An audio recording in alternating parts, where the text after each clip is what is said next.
തിരുവനന്തപുരത്തെ വലിയശാലയിൽ സ്ഥിതി ചെയ്യുന്ന കാന്തള്ളൂർ മഹാദേവ ക്ഷേത്രം ശിവൻ, ബ്രഹ്മാവ്, മഹാവിഷ്ണു എന്നിവർക്കായി സമർപ്പിച്ചിരിക്കുന്നു.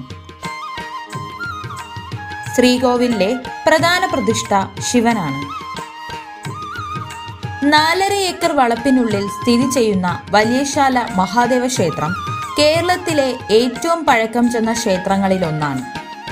1000 വർഷത്തിലേറെ പഴക്കമുള്ള ഈ ക്ഷേത്രത്തിന് ചരിത്രപരമായ തെളിവുകളുണ്ട്.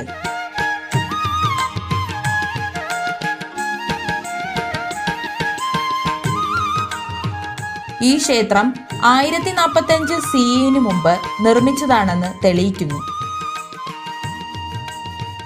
CE 7-ാം നൂറ്റാണ്ടിലാണ് ക്ഷേത്രം നിർമ്മിച്ചതെന്ന് മിക്ക പണ്ഡിതന്മാരും സമ്മതിക്കുന്നു.